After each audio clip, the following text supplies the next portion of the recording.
Investments in software by Nigerian banks have grown over the years. However, Nigerian software developers is said to have made minimal input in the financial industry. A report shows that investment of 10 Nigerian deposit money banks in software, which has accrued over the years, reached about 120 billion naira as of December 31, 2018. Now, according to the Director General, National Office for Technology Acquisition and Promotion, Dr. Ibrahim Danazumi, 60% of technologies utilized in the country were sourced from other countries, and this has led to capital flight, especially through the banking industry that is heavily reliant on foreign software. So why this anomaly? Let's talk to the president of the Institute of Software Practitioners of Nigeria, Dr. Yele Okeremi. Good morning, Mr. Okeremi. Thank you for joining us. Thank you very much, Chimize. Always a pleasure. All right, let me first get your take on the second quarter GDP for information and communication sector. That sector grew by 9.01% in the second quarter from 9.48% in the first quarter of 2019. Are you happy with this development? Well, for anybody that understands basic economics, it tells you that, yes, there's growth, but then the growth is slowing down. That's not a very good indication at all, because ordinarily speaking, what we expect from a production curve, which is the traditional old give curve, is to see how much you can sustain the steep upward steep curve. And so what you are seeing here is that this curve is beginning to lose steam, and it's not a trend that you want to continue. Those figures might look infinitesimal, but they are very significant in actual fact. It shows that the confidence, because what the factors, the levers that drive these things are people's perception of the future, what the economy is like, and sometimes also some reality in terms of might be if there's some breakdown of law and order, and it's not a very nice trend. What we would like is to see the quarter-on-quarter growth figures increasing. All right. Now that brings us to the main issue. When we talk about industrialization and technology, you can't talk about technology without also talking about the software developers. All right. Now, let's look at the financial sector. The capital outlay of banks in technology spending is said to have increased without a commensurate impact of local software developers in the field. What is responsible for this trend? Because I believe that if these softwares are contributing enough to what we see in the banking industry, perhaps that could also help in the growth of that sector when we're talking about the GDP. Well, yeah, there are interesting things. They are related, actually. But the fact is that sometimes it's not everything that a nation needs that it can produce. But on the other hand, smart nations understand that when things are critical to them, they try to internalize it, particularly when you look at what's going on today in the world. We're talking about the US-China trade war, where IP is beginning to be weaponized. And so smart nations understand that they want to be sufficient in areas that are significant. And essentially what we're talking about is, what that report actually talks about, is that Nigeria stands a risk of, having a financial industry being shut down remotely from another country. That's not a smart thing at all. And so what we would have expected the smart nation to do is to find a means of ensuring that we can internalize what we do for ourselves in that sector. And I have said this a number of times on this platform, that financial software is not rocket science at all. But when we look at the levers that are playing, first of all, I am not very happy with the deliberate policies from the government. That's on one hand. But the banking industry itself has its own gamut, because I engage a lot in that industry. And so when you hear managers who tell you things like, Nigerian software companies or software practitioners are not able to provide services that they require because you begin to hear things like, we don't have sufficient domain experience.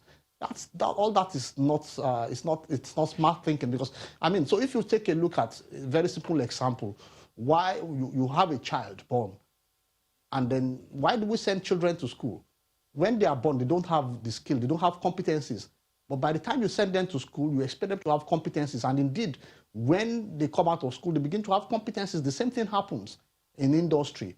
Let's even assume, without considering, that Nigerian software companies didn't have capacity to do certain things. We've been on this same song for the past 30 years or so, or 40. So what have we been doing in the past 40 years? More so, it is not correct that Nigerian software practitioners do not have capacity. A number of the software coming into Nigeria that Nigeria is buying and paying heavily for is produced by Nigerians outside. So the question is, why are we not smart enough to internalize this? So the factors that I see, particularly the banking industry, and I say it without any form of equivocation, that a number of times the management of a number of the banks at general manager level, I have three possibilities: either lack of competence, or they are lazy, and then I won't shy away from talking about corruption as well. Those three factors also play in that sector, and it's not, whichever way you look at it, it's not desirable. Now, how do you think that this trend can be reversed, and who are the relevant stakeholders if we are to reverse this trend? Good. So first of all, it's, you might want to look at it like a chicken and egg thing. First of all, we know that there's a demand for technology. If banks are going to operate, they need appropriate technology, so that's given. So the question is, we deciding that we want to have the capability to support those technologies. So the stakeholders for me, for example, you mentioned NOTAP. NOTAP was set up, even as the name implies, the Office of Technology Acquisition and Transfer Program. But what have they been doing so far? I see them trying to say, okay, we will only pay. I see them having some form of roadblock, as it were. We will only approve payments for certain types of transactions. Technology transfer is not just about making foreign payments. Technology transfer is ensuring that the country has capacity. So for the years that NOTAP has been set up, how many companies have been able to bring back technologies from foreign countries to Nigeria? In my field, I haven't seen so many. We still find a way of paying the foreign banking software, in one form or the other. So NOTAP, let me say governments, and a very key stakeholder, NITDA, for example. NITDA, even as the name implies, Information Technology Development Agency. But today, what I see NITDA trying to do is saying that they want to be a regulator. I'm kind of confused. Because ordinarily speaking, when a nation wants to compete, let's assume you want to compete in a soccer tournament, you don't go hiring a referee to prepare your team. You go hiring a coach. That's what NITDA was set up for. But what a regulator does is to say you can't do that. What a development agency should do is to find a means of, making possibilities, keep expanding frontiers and not trying to limit. So to my mind, we need to do more from that standpoint. And then also importantly to my colleagues in the banking industry, we really need to tool up our skill sets. It's not just about sitting down and expecting consultants to do everything. And a number of times people are saying, oh, we are buying an application that's running in JP Morgan and running in HSBC, and so we think it's going to work. No, people need to be able to ask questions and be able to know the expected answers. And they themselves should be able to say, we want to roll up our sleeves, work with our local colleagues, have confidence in ourselves, and we can drive things forward. If we put these kind of things, Nigerian engineers are very, very skillful. Nigerian engineers are very, very hardworking. And to my mind, I don't see anything stopping Nigerian engineers from achieving anything. So what efforts are local software developers like you, making to become relevant to banking software delivery in Nigeria? Thank you. Well, the only thing that we do from, from the industry, I'm the president of the Institute of Software Practitioners, and when I became president, I made it very clear that I have only one-point agenda, and that agenda is capacity building. yes, we will continue to build capacity. And so there are companies in Nigeria today, you can see them, in spite of the situation, going ahead, getting all sorts of industry certifications, ISO certifications, CMMI certifications. Those are development and capacity building. Those are the things that we can do. We will continue to increase capacity. We will continue to engage with the industry. But again, market access sometimes requires somebody to say, hang on, guys, we need to have a policy here that says that this is how we want to do it. I don't want to make references to other clients, but we might need to do so. Even what Donald Trump is doing in the US, whichever way you want to look at it, he has some point. But let's take a look at how China did it. At a point, China shut its borders. I'm not saying we need to shut our borders, but I'm saying that we need to be very clear about certain things, that we want to be able to consume what we produce. Sometimes we may not necessarily be the best initially. I mean, when the Japanese started producing cars at a point, people thought those cars were not good, but take a look at what's going on today. When Koreans started producing electronics, people thought, oh, they were inferior, but take a look at it today. I guarantee you something. When Nigerians start consuming software produced in Nigeria, initially people might think they are mediocre, but over a period of years, you will realize that our software will compete. And I should also say something very, very clearly for the records, that even as of today, we have Nigerian companies that produce software that are used globally in several nations of the world. So let nobody come and sing any song that Nigerian software companies are not competent. That's a lie. With all this buzz and frenzy on Nigeria fintech companies, so why are they not putting solutions to the banking industry? Now, that's a very interesting angle. So when you look at fintech, what's fintech? Fintech is actually bringing banking services onto technology platforms. And so what technology people have realized is, all right, if I produce a software and the banks will not buy them, then I myself will use them to compete with the banks. And so that thing that you have just said automatically puts a lie to the fact that Nigerian software companies are not capable of providing applications that banks can use. Because a number of the fintech companies are the architects and developers of the solutions that they use. And if it is supporting their businesses, it will support any banking operations. And so, in a way, it's a slap on the face of the banks. And I need to say this, it's a note of caution, that I've said this again and again, that banks need to take caution. That actually what people need is not banks. What people are looking for is banking services.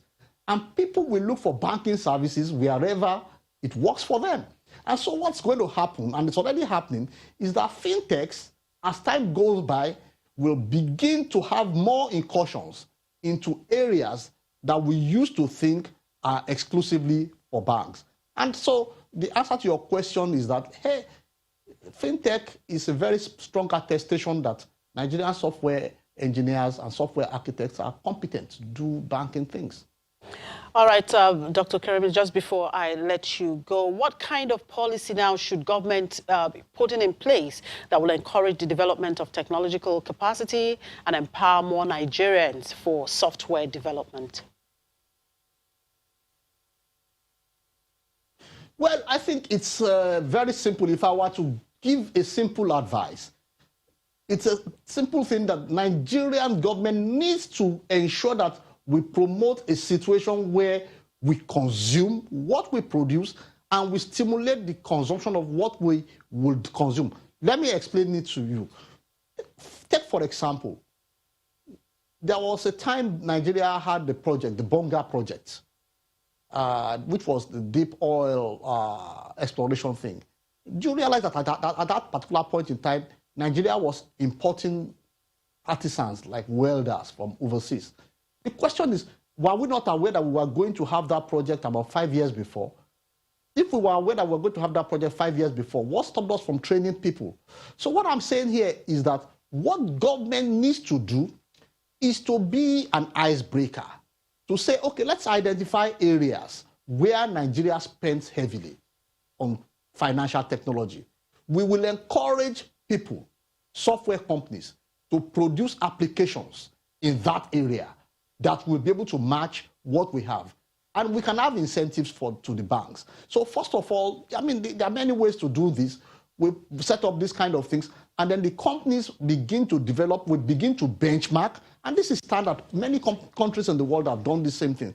We begin to benchmark what other countries have done, and then after a while, the government begins to incentivize banks that consume such technologies. And after a while, we have a virtuous cycle where the banks have a lot more confidence in what is being produced by Nigerians, and Nigerians have a lot more capacity to produce more. And that way, the nation becomes a lot wealthier. Because for me, what I see today is we are filtering resources, and yet we are saying we have unemployment.